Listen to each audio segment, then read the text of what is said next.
While I was helping pay the rent, my daughter-in-law called me a useless old woman in the family group chat, forgetting I was in it. So I stopped sending money. Let's see who's useless now. Subscribe for more life-changing stories and leave your thoughts in the comments.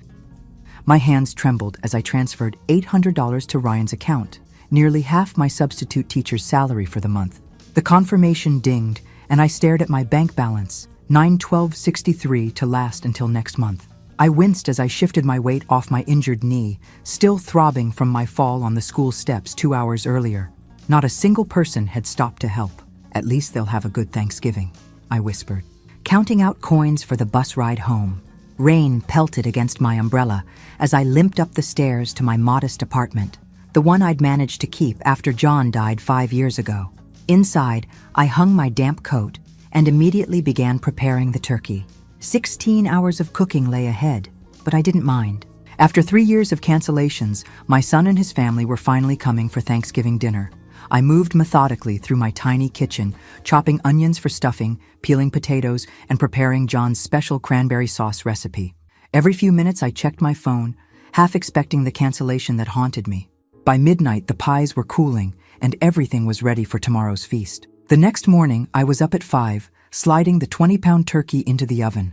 I hummed as I set the table with my best china, chipped in places but still elegant.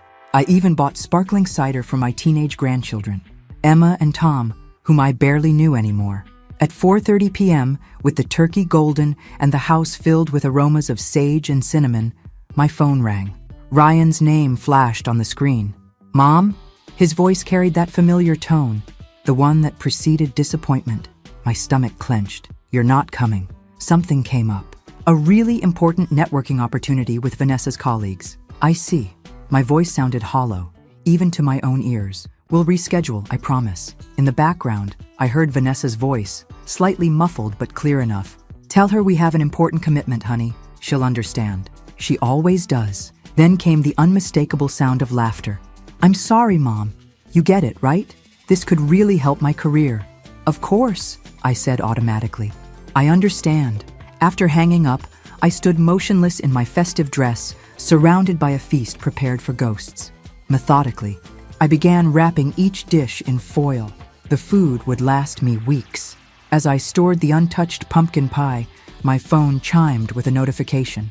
With numb fingers, I opened the app to find photos posted by Paul, my former colleague. Best Thanksgiving ever. The images showed Ryan, Vanessa, Emma, and Tom, all smiling broadly at an elegant dinner party in someone's mansion.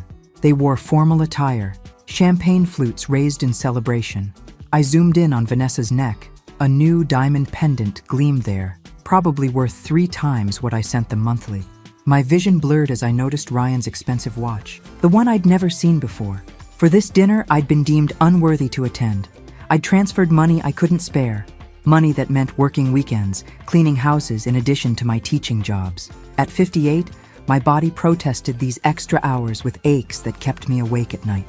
I lowered myself onto a kitchen chair, surrounded by food no one would eat, in an apartment no one wanted to visit. The realization crashed down like a physical weight. I wasn't just lonely. I was being used. The tears came silently as I stared at those gleaming faces on my phone screen, wondering when exactly I had become invisible. Christmas brought a minor miracle. Ryan agreed to bring his family to my home.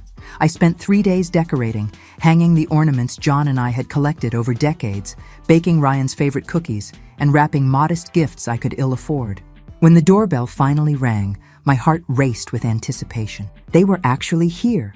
"Grandma," Emma said with practiced politeness as she air-kissed my cheek. At 16, she was almost a stranger to me now, her eyes immediately returning to her phone. 14-year-old Tom mumbled, "Hey," without looking up from his device. Neither reached for the gifts I'd placed under the tree. "Mother," Ryan nodded, handing me a generic gift bag from the drugstore. The tag read simply, "Mom," in Vanessa's handwriting. "The place smells interesting," Vanessa said, wrinkling her nose as she stepped inside. "Is that mothballs?" "Just potpourri," I replied softly, closing the door against the cold. "I made your favorite casserole, Ryan." "We already ate," Vanessa interjected. "I told Ryan we should call first, but you know men." She laughed sharply, glancing around my apartment with thinly veiled disdain. Throughout dinner, which only I ate while they picked at dessert, Vanessa interrupted me constantly. When I began a story about my teaching days, she cut in, "Kids learn so differently now. Those old methods are completely outdated." I noticed Ryan's silence, his complete deference to her every opinion. When had my confident, outspoken son become this quiet shadow? Emma mentioned she's struggling with algebra, I ventured. "I could help. I tutored math for years." Vanessa rolled her eyes dramatically. "No offense, Martha, but those antiquated techniques won't work with today's curriculum. We've hired an online tutor. Very expensive, but the best." I nodded, swallowing the retort that rose in my throat. The same antiquated techniques that had helped dozens of struggling students succeed. The evening crawled by, punctuated by Vanessa's sighs whenever I spoke, and the constant tapping of my grandchildren's fingers on their phones. Ryan checked his watch every few minutes as if enduring a tedious obligation. As they prepared to leave, barely an hour and a half after arriving, Ryan pulled me aside in the kitchen. "Mom, we're in a tight spot financially," he whispered, glancing toward the living room where Vanessa was putting on her designer coat. "The economy's rough right now." His eyes couldn't meet mine. "Would it be possible to increase your monthly help to $200? Just temporarily." The request knocked the wind from me. I was already working 3 jobs, skipping meals, cutting my blood pressure medication in half to make it last longer. "Things are really that bad?" I asked, searching his face. "Worse," he said grimly. "We might lose the apartment." I thought of my grandchildren without a home, of Ryan's desperation. Despite the evening's coldness, despite the growing certainty that something wasn't right, I nodded. "I'll make it work." Relief flooded his face. He squeezed my shoulder, the closest thing to affection I'd received all night. "You're the best, Mom. We'll pay you back someday." As they drove away, I stood in my doorway watching their expensive SUV disappear. To send $200 monthly, I'd need to take on weekend house cleaning jobs in addition to my weekday tutoring and substitute teaching. At 58, my knees already screamed in protest. I closed the door on the cold night air, surrounded by half-eaten desserts and unopened gifts. The truth settled over me like a shroud. I wasn't family to them anymore. I was an ATM with a pulse. February 12th, my birthday. 59 years old today. I'd baked myself a small chocolate cake, John's recipe, the one he'd made for me every year during our 30-year marriage. One candle stood in the center, its flame dancing in the dim light of my kitchen. My phone remained silent all day. No calls, no messages. I'd checked my mailbox 3 times, hoping for a card. Nothing. "Happy birthday to me," I whispered, cutting a slice of cake I couldn't bring myself to eat. On the counter sat the old iPhone Ryan had given me for emergencies. I rarely used it except to check the family WhatsApp group he'd created supposedly to share photos of the kids. I hadn't posted anything there in months, but occasionally scrolled through to glimpse my grandchildren's lives I was no longer part of. Tonight, loneliness pushed me to pick it up. Perhaps someone had remembered after all. The group showed several new messages. The most recent photos showed Emma and Tom at an expensive amusement park, the kind that costs hundreds per ticket. I zoomed in on their smiling faces, touching the screen as if I could reach through it. Suddenly, the typing indicator appeared. Vanessa was online. My heart skipped. Maybe a belated birthday wish? Her message popped up. "Just lied to the useless old lady that we can't see her this weekend because Tom is sick. Actually, we're going to Aspen, but she sent $1,000 extra to help with medicine, LMAO. That covers our resort stay. Honestly, can't stand her smelly apartment and repetitive stories anymore. At least the old fool's money pays our rent and extras. LOL. Better she keeps thinking we're broke so she keeps financing our lifestyle." The idiot believes everything. Multiple laughing emojis followed. My hands shook violently. I waited, praying Ryan would defend me. Instead, his reply appeared. "Ha ha ha, I know, right? Don't be too harsh, babe. She's annoying with all that neediness, but we need her for now. Once we finally sell Dad's vacation house, the one she doesn't know exists, we can drop this charade. Until then, we put up with the occasional weepy calls. Small price for $800 monthly tax-free." Another user, Jessica R., Vanessa's work, responded, "You guys are evil, but I admire the strategy. Milk the old cow while she still produces." The phone slipped from my fingers. clattering on the table. My chest constricted so tightly, I couldn't breathe. I reread the messages, desperately searching for another interpretation. There was none. My son, my only child, was mocking me while deliberately extracting money he didn't need. Worse, he'd hidden property from me, property that likely came from John's estate. The single candle on my cake flickered, casting grotesque shadows across my kitchen. In its wavering light, I saw the truth of the past 5 years. Every canceled dinner, every eye roll, every rushed visit. It wasn't just indifference, it was calculated contempt. I'd been sending nearly half my income to people who laughed at my sacrifice, working multiple jobs, skipping meals, postponing medical care, all while they vacationed in Aspen and purchased jewelry. The most brutal revelation wasn't the financial deception. It was knowing my son, the baby I'd nursed, the boy I'd raised alone after John died, saw me as nothing more than a resource to exploit. A useless old lady, a cow to be milked. The candle guttered out, plunging the kitchen into darkness. In that moment, something inside me died too, something trusting and maternal that had survived decades of disappointment.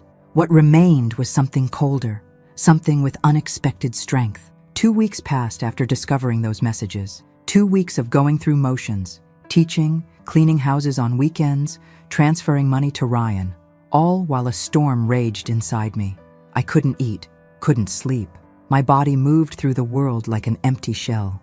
When Dr. Wilson's nurse called about my routine blood pressure check, I almost canceled. What was the point? But some lingering sense of self-preservation made me keep the appointment. Your blood pressure is dangerously high, Martha. Dr. Wilson frowned at the reading. 189/110. This puts you at risk for a stroke. I nodded absently, barely hearing him. Martha, his firm tone cut through my fog. Something's wrong beyond your numbers. I've been your doctor for 20 years. Talk to me. Maybe it was his kind eyes, so unlike Ryan's evasive gaze. Maybe it was simply having no one else to tell. Whatever the reason, the dam broke. I told him everything. The messages, the exploitation, the years of sacrifice while they secretly prospered. When I finished, he sat silently, hands steepled under his chin. Finally, he sighed deeply. Martha, what I'm about to share borders on unprofessional, but I'm concerned for your well-being. He hesitated. You know my wife, Caroline? I nodded. I'd met her at hospital fundraisers years ago. She works at First National, same department as Vanessa. My pulse quickened. Caroline mentioned that Vanessa constantly brags about her promotions and bonuses. According to office gossip, she's making well over $120,000 a year now. The room tilted slightly. That can't be right. There's more, he continued reluctantly. At the bank's Christmas party, someone congratulated Ryan on his position at his brother-in-law's brokerage firm. Caroline remembers because Vanessa boasted he'd been there for 8 months. 8 months. The same 8 months I'd been sending extra money for their financial emergency. Martha, are you all right? You've gone pale. My hands gripped the examination table so hard, my knuckles turned white. You're absolutely certain about this? Caroline doesn't gossip idly, he confirmed. Martha, how much have you been sending them? Almost everything, I whispered. I've been cleaning houses on weekends just to make rent. I've been cutting my pills in half. His expression darkened. While they've been lying to you. While they've been lying to me, I echoed, the words like broken glass in my mouth. Dr. Wilson wrote a prescription with unusual force, his pen nearly tearing the paper. This is for your blood pressure. Take it as directed. No more cutting pills. And Martha, he looked at me intently, I'm giving you another prescription, not written here. Stop sending them money, immediately. As I rose to leave, he added, Caroline also mentioned Vanessa's shopping habits. Last week she bought a $3,000 purse on her lunch break. I froze in the doorway, remembering how I'd fallen last month and couldn't afford a $30 cab to the emergency room. How I'd bandaged my own sprained wrist while my daughter-in-law carried a purse that cost 100 times that amount. One more thing, Dr. Wilson said. Your son was never unemployed, was he? No, I replied, certainty crystallizing into something hard and cold inside me. It appears he wasn't. Driving home, my mind replayed conversations from the past 5 years, reinterpreting every interaction through this new lens of truth, the casual cruelty, the constant excuses, the increasing demands paired with decreasing affection. By the time I parked at my apartment building, something had changed. The shock and hurt remained, but alongside them grew something unfamiliar, something with teeth. I wasn't just angry. I was awakening. That night after seeing Dr. Wilson, sleep evaded me. I paced my small apartment, his revelations echoing in my mind. For 5 years, I'd made myself smaller, working multiple jobs, skipping meals, rationing medicine, while my son and his wife lived in luxury.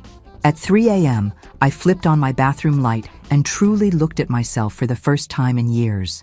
The woman in the mirror was a stranger, hair gray and untended, dark circles beneath dull eyes, shoulders permanently curved from years of invisible weight. "Who are you?"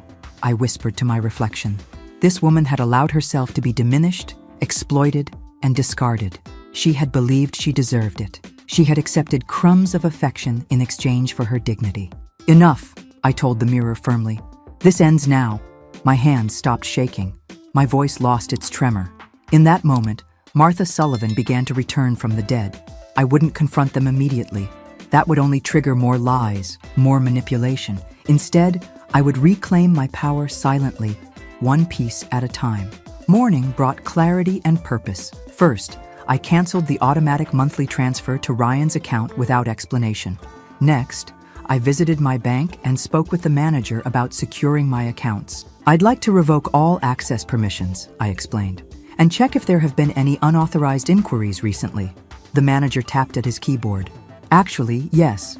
Your son attempted to access your balance information last week, but our system required additional authentication." Another piece of the puzzle clicked into place.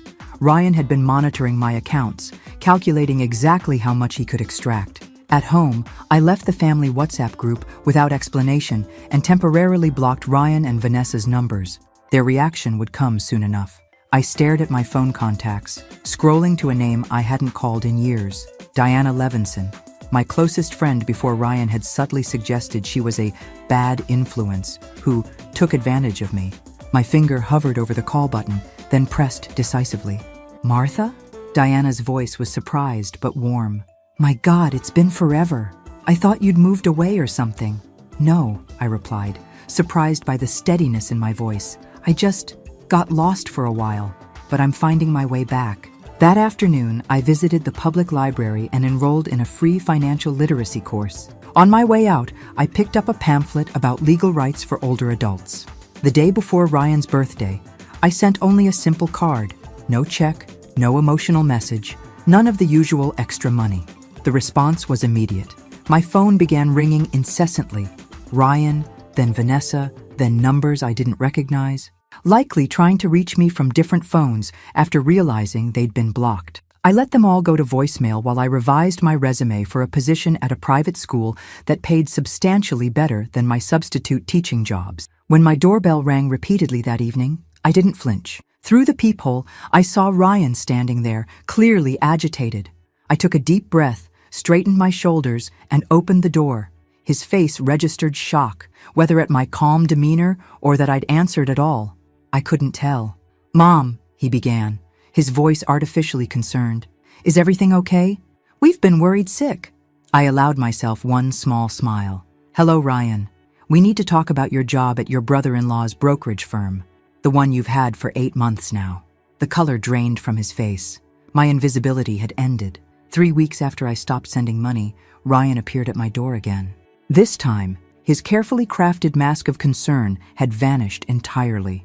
"What the hell is going on, Mom?" he demanded, pushing past me into the apartment without waiting for an invitation. "The money didn't come through this month. We have bills to pay." I closed the door quietly, observing him like a scientist might observe a specimen. My son, my only child, paced my living room like a stranger, his expensive watch catching the light as he gestured angrily. "I've been calling and texting for weeks. We're about to miss our rent payment. Emma needs money for her school trip, and Tom's orthodontist appointment is next week." I noticed he didn't ask if I was ill or injured, the only question a loving son might ask after his mother suddenly disappeared from contact. "I've had some financial difficulties," I said calmly, settling into my armchair. I'd purchased it at a thrift store last week, my first non-essential expenditure in years. "I need to focus on my own expenses for now." Ryan's eyes narrowed. Financial difficulties? What does that even mean? You've always managed before. Things change. Mom, this isn't like you. We're family. We depend on that money. I studied him. This man I'd raised, this stranger who'd bled me dry while mocking me behind my back. In his eyes, I saw not concern, but calculation. How is your job going? I asked pleasantly. What job? You know I've only had temporary work since the layoff. I smiled slightly. I meant your position at Bennett & Associates, your brother-in-law's brokerage firm. You've been there 8 months now, isn't that right? Ryan froze mid-step. The color drained from his face so rapidly, I almost felt concerned. Who told you that? He whispered. Does it matter? What matters is that you've been lying to me. For years, he recovered quickly, anger replacing shock. You've been spying on me? Having me investigated? That's insane, Mom. I remained unmoved. Is it insane to wonder why my son needs financial support while maintaining 2 properties and taking ski vacations? His mouth opened, then closed. For once, Ryan Sullivan had no ready lie. Or why my daughter-in-law wears a new diamond pendant while telling me you can't afford groceries. You don't understand. I understand perfectly, I interrupted, my voice steady. I understand that I've been played for a fool. The question is, what happens now? Ryan's expression shifted to something I recognized from his childhood, the look when he'd been caught in a serious transgression, a mixture of fear and calculation. Mom, there's been a misunderstanding. Yes, I got a job recently, but our finances are still recovering from the years of unemployment. We genuinely need help. I stood up, surprising myself with how steady I felt. Ryan, I believe we've said everything necessary for today. I think you should leave.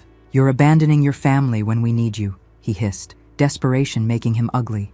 After everything we've done for you, keeping you involved in our lives, visiting when we can. What you've done for me. My laugh sounded foreign to my ears. Get out, Ryan.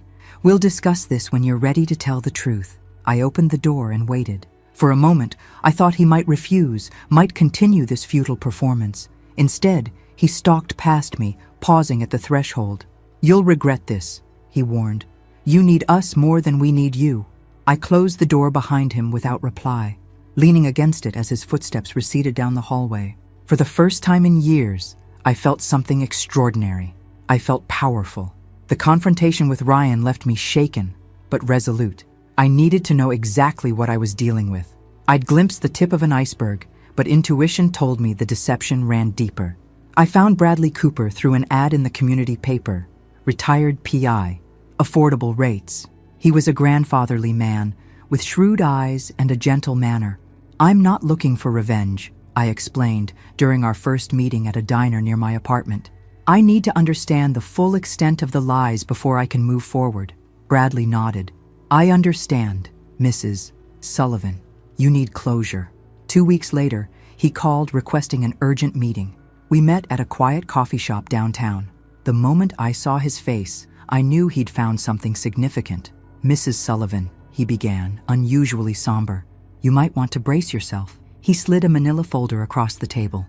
My fingers trembled as I opened it, revealing photos of a luxurious waterfront property, bank statements, legal documents. Is this the vacation house Ryan mentioned in the messages? I asked, examining a photo of an elegant colonial-style home with a private dock. No, Bradley pointed to the deed date. This property was purchased 3 months after your husband's death. The source of funds is what you need to see. I turned the page and found a copy of an insurance document. My breath caught as I read, John Sullivan Life Insurance Policy, $750,000. My husband never mentioned such a large policy, I whispered. According to the beneficiary information, it was split evenly, 50% to you, 50% to your son. Did you receive your portion? $375,000? I shook my head, feeling suddenly lightheaded. No, nothing. Bradley's expression darkened as he showed me another document, a power of attorney I'd signed while battling severe pneumonia shortly after John's death. Ryan used this to redirect your entire portion into accounts he controlled. He later forged your signature on several transfers. Bradley hesitated. Mrs. Sullivan, this constitutes criminal fraud.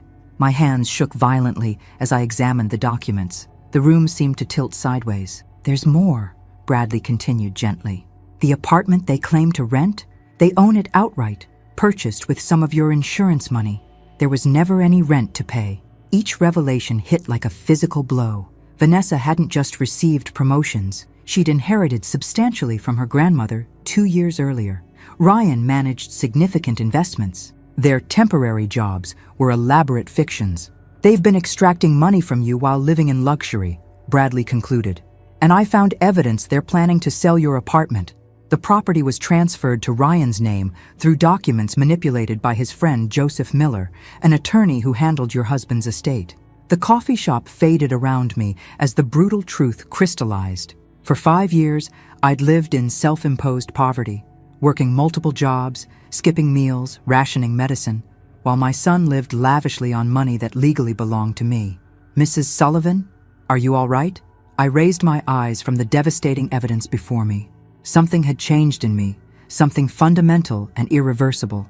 I'm better than I've been in years, Mr. Cooper, I said, surprised by the steadiness in my voice. For the first time, I'm seeing clearly. What will you do now? He asked quietly. I closed the folder with newfound determination. Whatever is necessary to reclaim what's mine. The invisible woman was becoming visible, and she was furious. Armed with Bradley Cooper's evidence, I sought legal counsel. Douglas Freeman, a silver-haired attorney specializing in elder financial abuse, reviewed my documents with growing indignation. Mrs. Sullivan, you have a rock-solid case for fraud and misappropriation, he stated firmly. Your son could face significant criminal penalties. The word criminal made my heart constrict. Despite everything, the thought of Ryan in prison troubled me deeply. Is there another option? I asked quietly. Douglas leaned forward. We could pursue civil remedies first.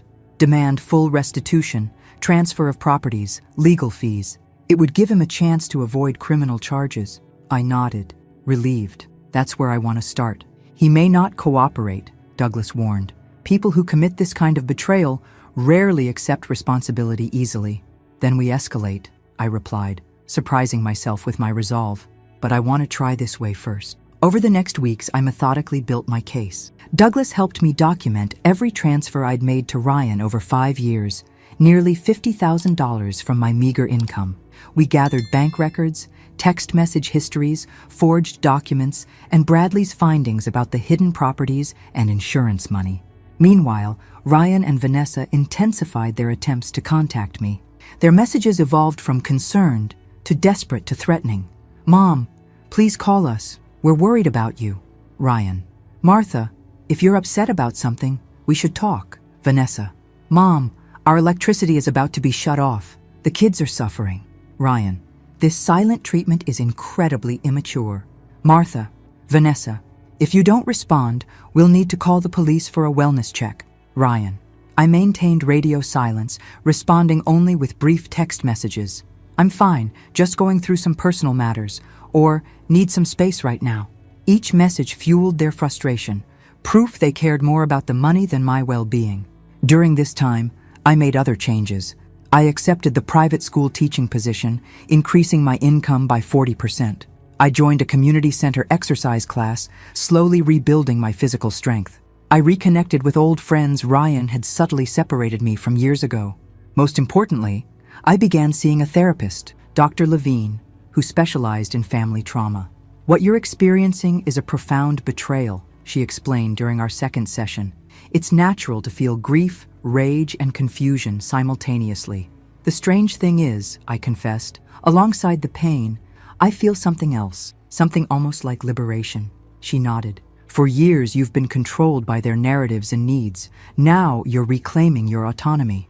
Meanwhile, Douglas prepared legal documents formally demanding restitution of all misappropriated funds, transfer of properties purchased with my insurance money, and additional compensation for emotional damages. When should we serve them? I asked during our final strategy meeting. The element of surprise works in our favor, he advised. But there's another approach we could consider. I'm listening. Rather than sending formal documents first, you could invite them to a meeting. Face-to-face confrontation can be powerful and might avoid a protracted legal battle. The thought of facing Ryan and Vanessa with the truth terrified and energized me simultaneously. After 5 years of invisibility, I would make them see me. I composed a brief text. I'd like you all to come to dinner next Saturday at 6 p.m. I have some news to share. Ryan's response came instantly. We'll be there. So glad you're feeling better, Mom. In his eagerness to restore the flow of money, he didn't notice the shift in power. The predator had become the prey, and I was done being hunted. My apartment looked different the evening of the dinner. I'd rearranged furniture, added a few new pieces from thrift stores, hung artwork I'd kept in storage for years. Small changes, but meaningful. This space was truly mine again. I'd changed too. My hair, freshly cut in a modern style, framed a face that had regained color and purpose. My posture was straighter, my movements more deliberate. The invisible woman was vanishing, replaced by someone I was beginning to recognize. At precisely 6 p.m., the doorbell rang. I opened it to find Ryan, Vanessa, Emma, and Tom standing awkwardly in the hallway. Come in, I said pleasantly. Dinner's almost ready. Their response to my transformation was immediate. Ryan's eyes widened slightly, while Vanessa's narrowed with calculation. Mom, you look different, Ryan commented, scanning the apartment. Good different. Very refreshed, Vanessa added with practiced warmth. This new job must be treating you well. I simply smiled, directing them to the dining table I'd set with care. Throughout the meal, their behavior was fascinating to observe. Ryan complimented everything from the food to my apartment's cleanliness. Vanessa asked solicitous questions about my health and activities. Both exchanged frequent glances, trying to gauge when to broach the real purpose of their visit, the money. My grandchildren remained absorbed in their phones until I confiscated them gently but firmly. No devices at dinner tonight. We have important family matters to discuss. Ryan seized the opening. Speaking of family matters, Mom, you seem to be doing really well. That new job must be paying nicely. I'm exploring new opportunities, I replied enigmatically. Vanessa leaned forward. Where exactly are you working now? Martha, here and there, I said, serving dessert. Emma, Tom, would you help me bring coffee from the kitchen? In the kitchen, I showed them photos of themselves as young children. Remember when I used to take you to the zoo every month?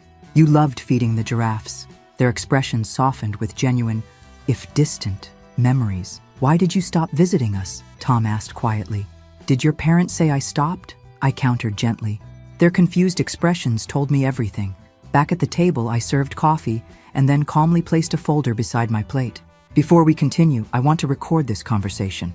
I set my phone on the table, voice recorder running. For everyone's legal protection. Ryan's cup froze halfway to his lips. Legal protection? What are you talking about? I opened the folder, arranging its contents methodically. Bank statements showing my transfers to Ryan, copies of the forged insurance documents, photos of the Newport house and their rented apartment, and printouts of the WhatsApp messages. For 5 years, I began evenly. I believed my life had to be one of sacrifice to help my struggling son. I worked multiple jobs at nearly 60, skipped meals, rationed medicine, all to send whatever I could to you. I pressed play on my phone. Vanessa's voice filled the room. Sugar, the old cow, while she still produces milk, followed by Ryan's laughter. Meanwhile, I continued, indicating the documents, you were living in 2 properties, concealed $375,000 of my insurance money, and planned to take this apartment, which, I've discovered, legally belongs to me. I turned to my grandchildren, whose faces reflected genuine shock. Did your parents ever tell you I chose not to see you? Or have you also been part of this deception? Emma began crying silently. Now, I said, my voice steady despite my racing heart, I'd like to discuss how you plan to return the $642,753 that legally belongs to me. That legally, plus interest and emotional damages, of course. Ryan started to rise, but I cut him off. Your attorney has been notified, and mine is waiting for my call by 9 p.m. confirming I'm safe. If he doesn't hear from me, he'll file all criminal charges first thing tomorrow. The silence was broken only by Tom's fork clattering to the floor. The room froze in a tableau of exposed deceit. Ryan recovered first, his shock morphing into indignation. This is insane, he sputtered, pushing back from the table. You're taking things completely out of context. Vanessa's face hardened. Spying on us? Hiring investigators? Martha, I never thought you'd stoop so low. I remained perfectly still, allowing their denials to echo hollowly in the room. Then I simply pressed play on my phone again, letting Vanessa's voice fill the space. Sugar the old cow while she still produces milk. That's That was a joke, Vanessa protested, her composure cracking. You weren't supposed to see that? Exactly, I replied softly. I wasn't supposed to know how you really felt. Ryan switched tactics, his expression softening into the contrite look I'd seen countless times. Mom, we've made mistakes, yes, but you always had everything while we struggled to build a life. You lived comfortably in this apartment while you what? Ryan? I interrupted. Purchased a waterfront property with my insurance money? Took ski vacations while I cleaned houses on weekends to send you cash? Emma looked up, tears streaming down her face. Grandma, did you really work 3 jobs to send us money, while they said you were too busy to visit us? The genuine shock in her voice confirmed what I'd suspected. My grandchildren had been manipulated too. Yes, Emma, I answered gently. I worked myself to exhaustion, believing your father was unemployed and you were struggling. Tom's face reddened as he turned to his father. You said Grandma was selfish and didn't care about us. You said she had plenty of money but wouldn't help. Ryan's face drained of color. Vanessa jumped in, her voice honey-laced poison. Martha, clearly there's been a misunderstanding. We never intended— Please stop, I said, raising my hand. I have documentation of every transaction, every forged signature, every fraudulent transfer. The insurance company has already confirmed the policy was illegally redirected. Ryan stood abruptly, desperation in his eyes. You can't prove anything.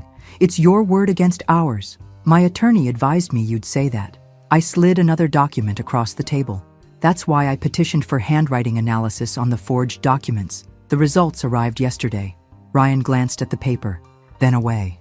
Defeat began to register on his face. This doesn't have to become a legal nightmare, I continued. My attorney has prepared settlement terms that would allow you to avoid criminal charges. You'd sue your own son? Ryan's voice cracked. Your family? For the first time that evening, I allowed my emotion to show. You speak of family? When was I family to you, Ryan? When you mocked me in messages? When you hid my husband's insurance policy? When you worked me to exhaustion while you vacationed? I turned to my grandchildren, whose worldview was visibly crumbling. I never abandoned you. I was pushed away systematically while being used as a financial resource. Emma stood suddenly, moved around the table, and did something that hadn't happened in years. She hugged me. The simple human contact broke something inside me. I'm sorry, she whispered. I didn't know. As I embraced my granddaughter, I saw clearly what I'd been missing. Not just the money or the truth, but the authentic connection that had been deliberately severed.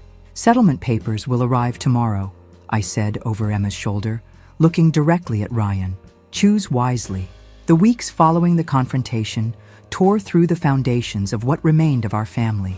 My attorney, Douglas, filed the settlement papers as promised, giving Ryan and Vanessa 30 days to respond before we'd proceed with criminal charges. Their marriage began to fracture under the pressure of exposed lies. Vanessa moved out temporarily, calling me one evening in a fury I'd never heard before.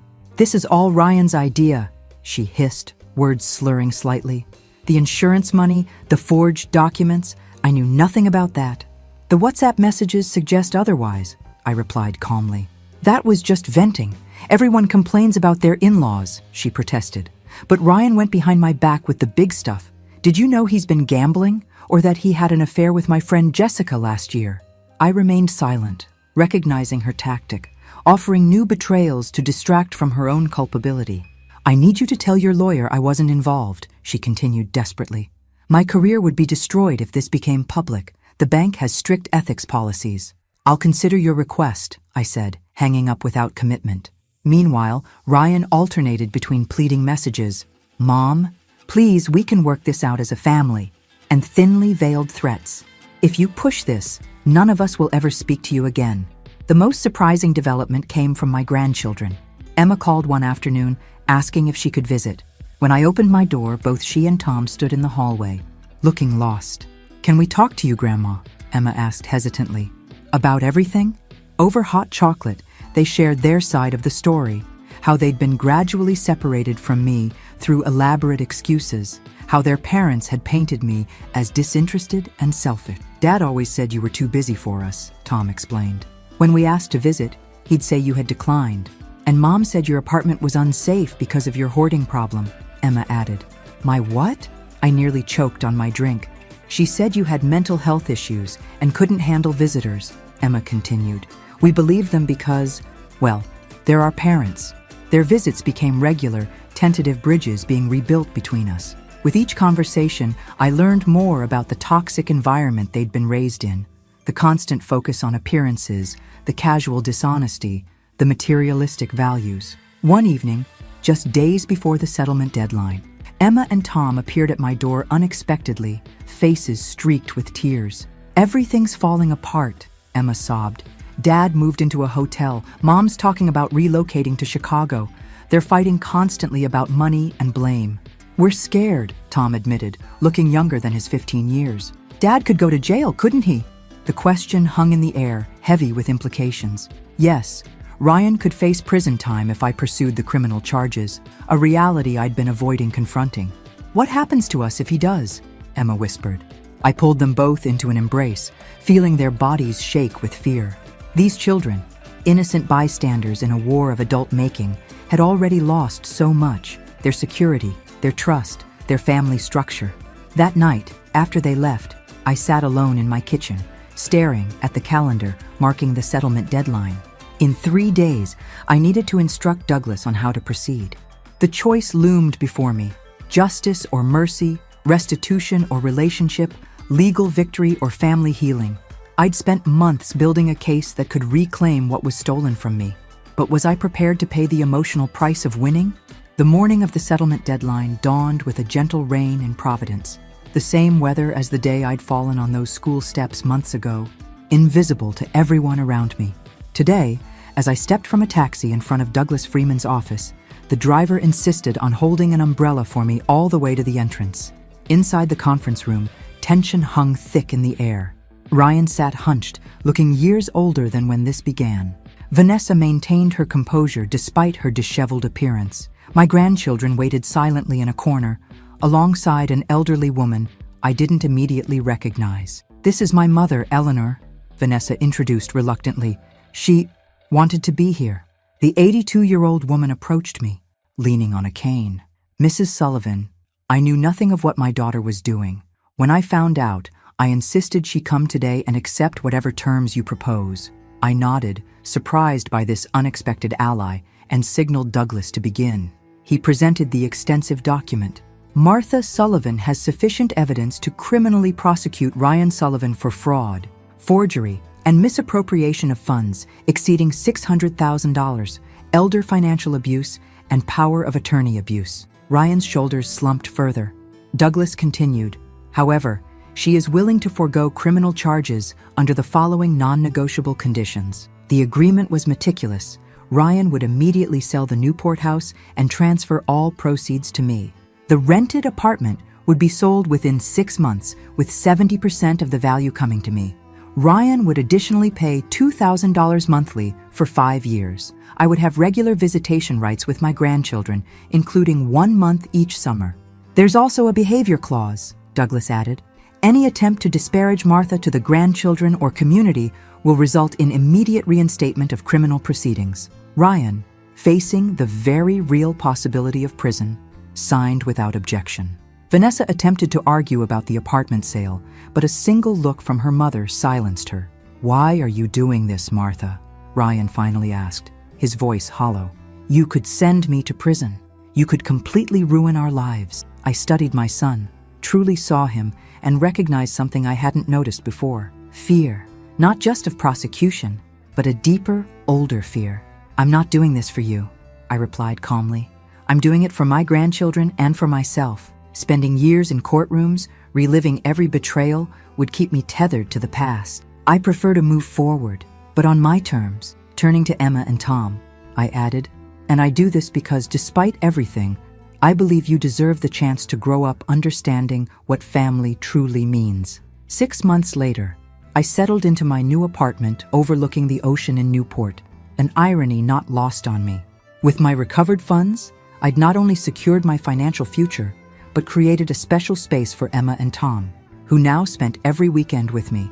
My phone rang, Caroline Wilson, inviting me to another meeting of the group I'd founded, Second Chances After 50, a program helping older women identify and combat financial and emotional abuse. Ryan, now working as a teaching assistant at a community school after losing his brokerage position, had begun therapy and was slowly rebuilding a relationship with me, a painful but necessary process for us both. Vanessa had disappeared after their divorce, moving to another state, but her mother Eleanor had surprisingly become my friend and ally.